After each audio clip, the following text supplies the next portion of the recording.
to our countdown of the top 20 military tactics in history. We are about to embark on a thrilling journey through time, exploring the evolution of warfare and the strategic brilliance that has shaped the course of battles and wars.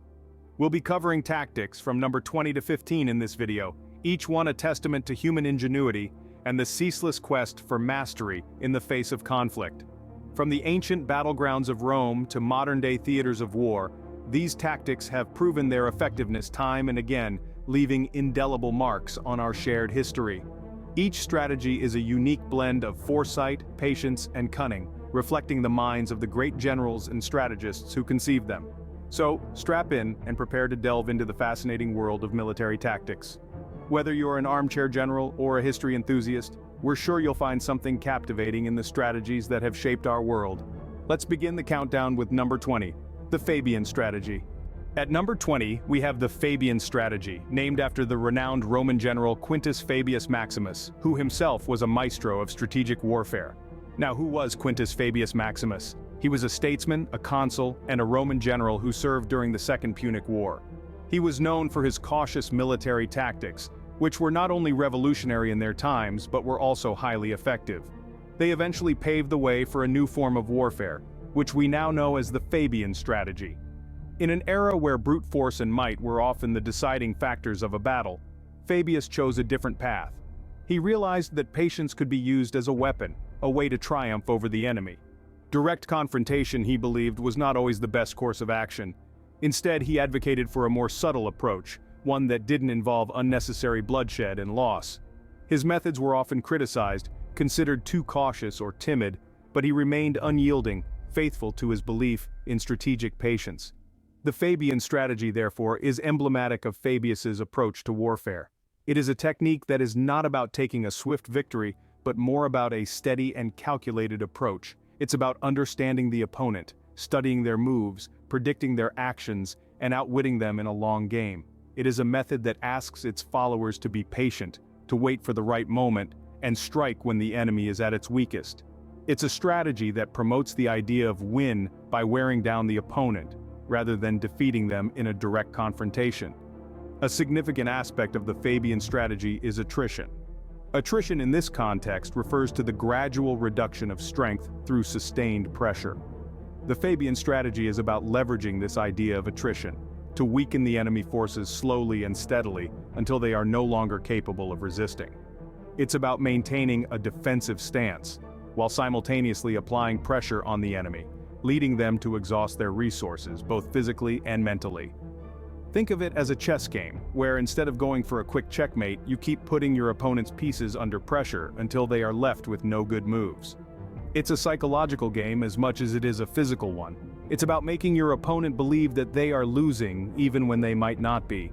It's about creating a sense of hopelessness, a perception of inevitable defeat. The Fabian Strategy is indeed a slow burn. It requires patience, resilience, strategic thinking, and most importantly, the ability to see the larger picture. But once implemented correctly, it can yield results that are far beyond what one might achieve through direct confrontation, a slow burn but oh so effective. Next on our list at number 19 is the Scorched Earth policy. A military tactic that's been used across centuries and continents. It's a strategy that is as controversial as it is destructive. It's a tactic that forces us to question the nature of warfare, the lengths we're willing to go to win, and what, if anything, is considered off-limits in the pursuit of victory. When we descend into the murky trenches of history, we find numerous instances where the Scorched Earth policy was employed. In essence, it's a strategy that involves destroying anything that can be of use to the enemy whilst advancing or retreating from an area. Armies would deliberately destroy infrastructure and supplies, not out of spite, but as a calculated move to hinder the enemy's progress. You may think it's ruthless, perhaps even barbaric. You're not alone. The Scorched Earth policy has been widely criticized for its inherent cruelty and destructiveness. It's not just the enemy that suffers, but innocent civilians who are caught in the crossfire. Their homes, their livelihoods, their very lives are decimated in the blink of an eye. But, for the armies employing the Scorched Earth policy, it's a matter of survival. In the fog of war, the line between right and wrong blurs. It's a desperate move, yes, but often a necessary one. It's a way of ensuring that the enemy cannot exploit the resources left behind, a way of turning the tide of battle in their favor. A shining example of such a tactic is the one famously employed by Russian forces during Napoleon's invasion in 1812. Napoleon, the once unstoppable force, found himself at the mercy of the Russian forces. His men dreamed of hearty meals and warm barracks. Instead, they found only charred remains of villages and towns, farms and fortresses, and as they starved and froze in the harsh Russian winter, Napoleon's dream of conquering Russia crumbled into dust. Imagine, if you will, the enemy's despair as they find only ashes and rubble in their path. The scorched earth they tread on is a harsh reminder of their plight. It's a grim tableau of what happens when human beings are pushed to their limits. It's a chilling testament to the lengths we're willing to go to protect what's ours. So at number 19 we have the scorched earth policy. A policy as savage as it is strategic. A policy that has shaped the course of history in ways we can barely begin to comprehend. This then is the grim reality of warfare. The desperate measures taken, the lives lost, the worlds shattered. This, ladies and gentlemen, is the devastating beauty of the scorched earth policy. At number 18 we have Blitzkrieg. This word derives from the German language, standing as a symbol of relentless power and destructive potential.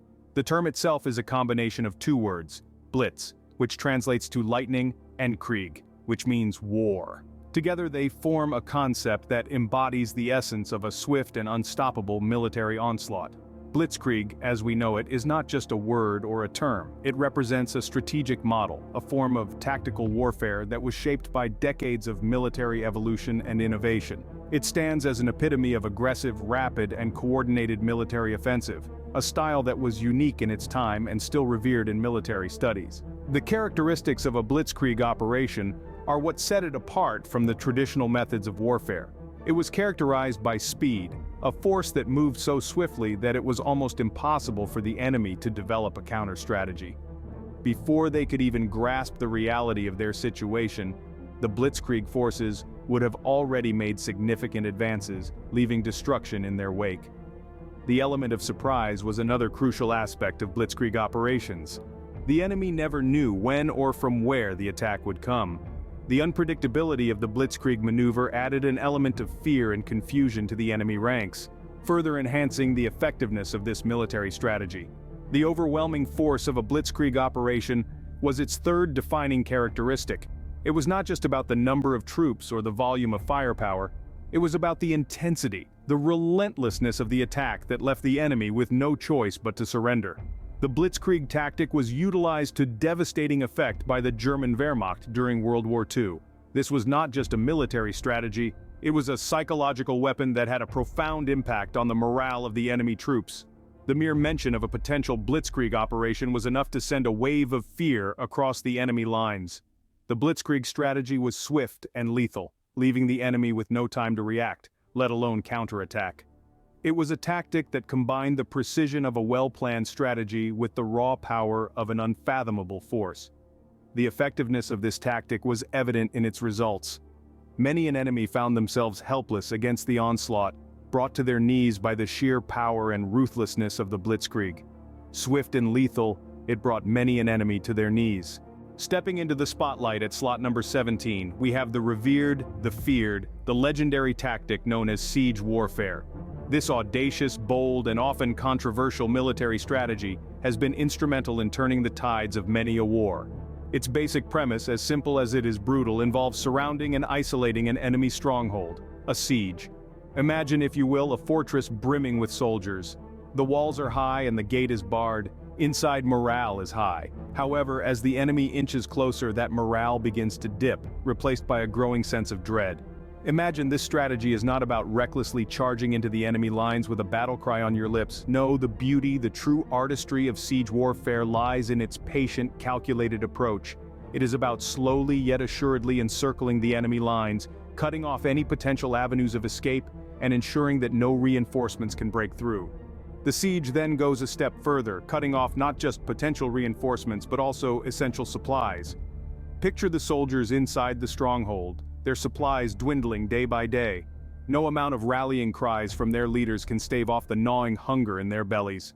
Their once high spirits are now replaced with despair and desperation. They're cut off, isolated, and starving. The enemy, meanwhile, lies in wait, patient and unyielding. The once bustling fortress now resembles a ghost town. The soldiers inside are left with two choices: surrender or starve. It's a terrifying predicament, one that can break even the most stoic of warriors. The hope of a last-minute rescue dims with each passing day. The whispers of surrender grow louder despite the leadership's attempts to quell them. The choice is a grim one, a choice no soldier wishes to make. But it's one that is inevitably forced upon them, a testament to the ruthless nature of war and the harsh realities faced by those who partake in it. Siege warfare is certainly not for the faint-hearted. It's a grim tactic, one that may seem inhuman and cruel. Yet, despite its brutal nature, it's a strategy that has proven successful in countless historical battles, etching its name into the annals of military history as an enduring symbol of strategic brilliance. Finally, for today, at number 16, we have the night attack. Picture this: the sun has set, darkness descends, cloaking the landscape in an impenetrable shroud of mystery. This is the time when common men sleep, their dreams the only battles they face. But it is not the case for everyone. There are those who wait patiently, their eyes trained on the cloak of nightfall, their bodies poised for action. For them, the darkness isn't a deterrent, but an ally. They are the armies that move under the cover of darkness. They are not just any soldiers, they are warriors adept in the art of subterfuge, skilled in the tactics of stealth. This isn't just a mere maneuver, it's a strategy perfected over centuries of warfare. It's a method, a technique to use the darkness not just as a shield but also as a weapon. The night is their camouflage. It blurs their outlines, masks their movements. They move like shadows, silent and nimble. The very element of darkness that could induce fear and uncertainty in the hearts of many becomes their friend. It's not just about using it as a cover. It is also about turning it into a tool for surprise. Isn't that the essence of battle? The element of surprise, the ability to catch your enemy off guard, to strike when least expected. That's what a night attack is all about. The darkness hides them, yes, but it also allows them to shock the enemy, to strike with deadly precision. The mere act of attacking under the cloak of darkness is enough to sow seeds of confusion, enough to tip the scales in their favor. But for this strategy to work, timing is critical. A second too early or too late can mean the difference between victory and defeat. This is a game of patience, of waiting for that perfect moment when the enemy least expects it. Then they strike, they charge, they attack. The unsuspecting enemy, lulled into a false sense of security by the deceptive calm of the night, suddenly finds themselves under attack. They scramble, they panic, but it's too late. The assault has begun. The night attack, once initiated, is a relentless onslaught. The enemy, caught off guard in the dead of night, can quickly find themselves on the losing end of a battle. They thought the darkness was their ally, only to realize it was the ally of their enemy. They thought the night was their shield, only to learn that it was their enemy's weapon. Finally, what seemed like an ordinary night becomes a night of legends, a night where the dark wasn't just a shroud, but a warrior. A night where silence wasn't just absence of sound, but a battle cry. An unsuspecting enemy caught off guard in the dead of night can quickly find themselves on the losing end of a battle. And there you have it, the initial introduction of our countdown of the top military tactics in history. This intriguing journey through the annals of armed warfare is just beginning, and we are far from reaching the finish line.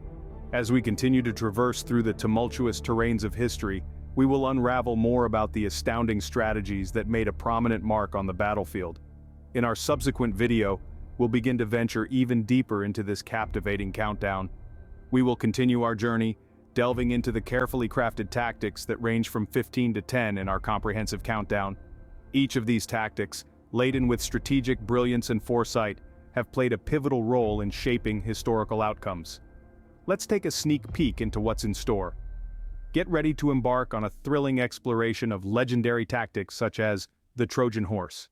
This remarkable strategy, as old as the ancient city of Troy itself, continues to awe military strategists and history enthusiasts alike with its stunning display of subterfuge and deceit. Following the Trojan horse, we'll delve into the world of guerrilla warfare, a method not defined by the grandiosity of large armies, but by the nimble subtlety of small, decentralized groups. This tactic, employed extensively in numerous conflicts throughout history, showcases the power of adaptability and unpredictability in the face of overwhelming odds. Between these two extremes, we'll explore a variety of other strategic marvels, From the employment of psychological warfare to the tactical advantages of commanding the high ground, each of these tactics present a unique perspective into the intricacies of military strategy. Prepare to be engrossed by the exciting narratives of military masterminds who turn the tide of battles with their strategic acumen. Get ready to appreciate the nuanced complexities behind each tactic and understand how each one has contributed to the broader picture of historical warfare. As we navigate through the captivating stories of epic battles and ingenious tactics, you'll gain a deeper understanding of the strategic underpinnings that have shaped the course of wars, and indeed, the course of history. Each episode will delve into the intellectual depth of military strategy, revealing the complex tapestry of thought and execution that has defined warfare throughout the ages. So, continue to stay with us on this thrilling journey. Stay tuned as we prepare to share more insightful revelations about the strategies that not only won wars but also shaped the course of human civilization. This roller coaster ride of military history promises to be an adventurous exploration, filled with thrilling insights and extraordinary revelations. Until next time.